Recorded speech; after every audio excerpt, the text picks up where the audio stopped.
The Engineering of Large Software Systems, Week 6, Architecture and Change. We've discussed that the malleability of software is one of its significant strengths, allowing us to adapt to changes.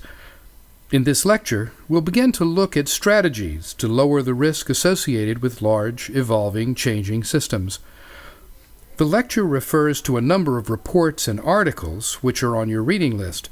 Be sure to read them. You may meet their contents on a future quiz.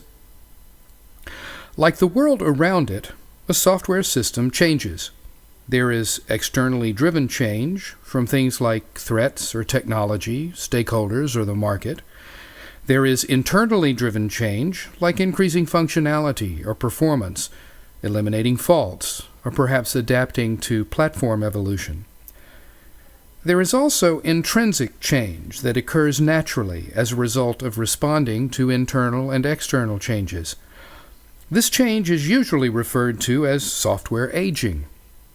Obviously, the bits and bytes of information and the logic of the programming don't age, but as a result of all of the other changes, software may become brittle.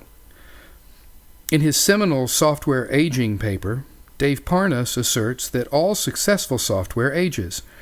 This usually happens when we can't predict how a set of software changes impacts the system as a whole. It gets worse as software scales up in size and complexity. Architecture is a critical tool to mitigate risks associated with all three kinds of change.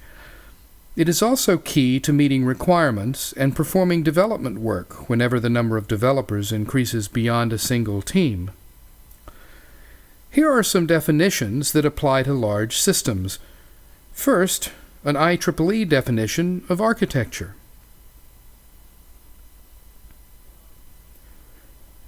Now, an INCOSE definition of a system architecture.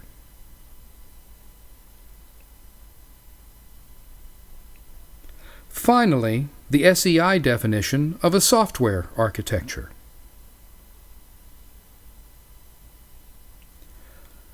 So, how does architecture help reduce the risk of change?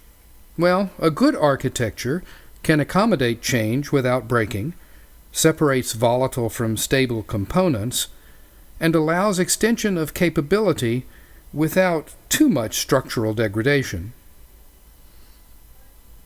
In large, complex systems, architectures can be large and complex as well. An example shown here is the simplified view of the U.S. National Airspace System architecture. The NAS is inherently complex. The architecture captures that complexity and tries to make it visible so it can be better managed. There are lots of reasons that it is complex, but most of the complexity of the system architecture is in the software. For example, there are many, often FAA-specific, protocols for information exchange. Data formats lack consistency, and the user interface design is very demanding to minimize complexity of tasking on air traffic controllers. Now, the NAS architecture has evolved over 30 or so years and has some significant drawbacks even beyond the complexity. Many of the component software architectures were created for a specific instance rather than supporting evolution. This specificity makes software system changes hard and risky.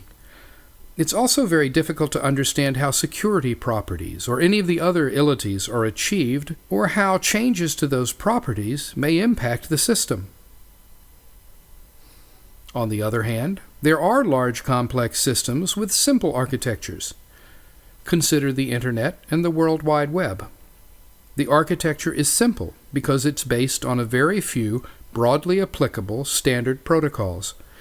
The system is incredibly useful and flexible because it has a strictly limited feature set and can be implemented on nearly any kind of computing platform. Now, this is not a value comparison between the NAS architecture and the Internet architecture. They grew to meet very specific needs and very different needs, and both serve a valuable function. Architectures can be described in a number of ways. Architectural description frameworks attempt to make the architectures visible by representing information critical to understanding the software. Some examples of architectural description frameworks are the Zachman framework, which was an early IBM effort to describe architectures. Philippe Cruchtin's popular 4+1 architecture, SEI Views and Beyond approach, the DoD architecture framework, or DODAF, which is required, seems to be good for structure, but not so good for cross-component interaction. The U.S. Federal Enterprise Architecture Framework, developed by the U.S. CIO Council and the Office of Management and Budget. And finally, the ANSI IEEE Standard 1471, which describes architectures for software-intensive systems. A good software architecture is extremely valuable. It can serve as a communications vehicle among software engineers, with systems engineers and specialty engineers, and with management. It is a common frame of reference in which competing interests may be exposed and negotiated. For example, it can support negotiating requirements, constraints, and quality attributes with users, or keeping stakeholders informed of progress and cost. And also, it can help implement management decisions and allocations. The architecture is also the technical foundation on which quality attributes will be realized.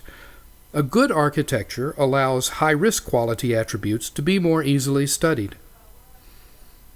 Architecture can be the basis for accurate cost and schedule estimates, work breakdown structures, staffing profiles, integration plans, or test plans. Estimation approaches can use architecture function points as a measure of size and complexity.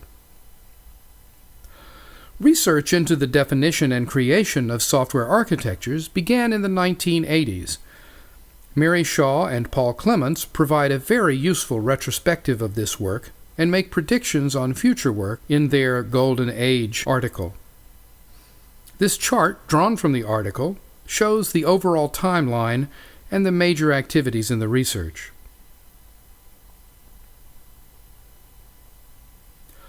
One of the key issues in large systems is the interface and compatibility of systems architectures and software architectures.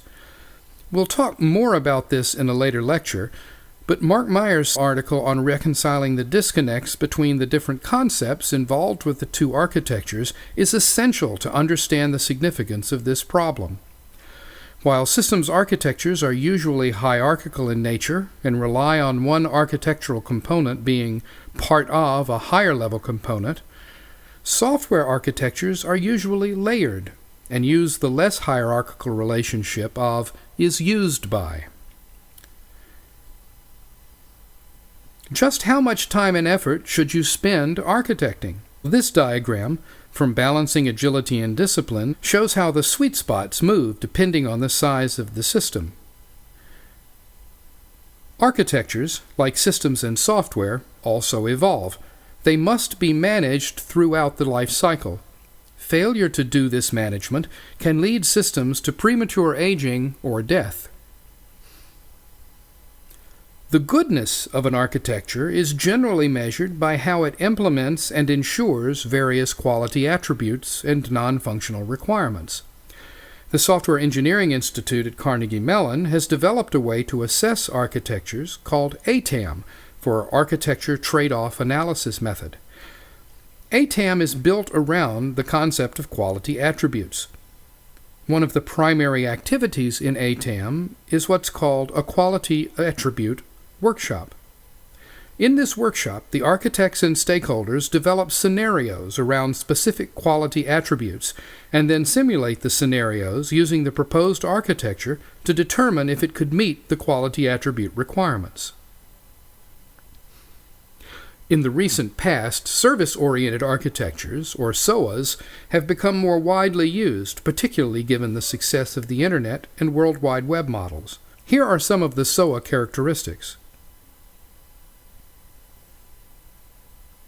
Creating and analyzing and evaluating architectures are all critical to very large system developments. Without a good architecture, The system may not survive its initial creation, much less be useful over a long lifetime. Architectures are indeed a major risk mitigator in large systems in changing environments.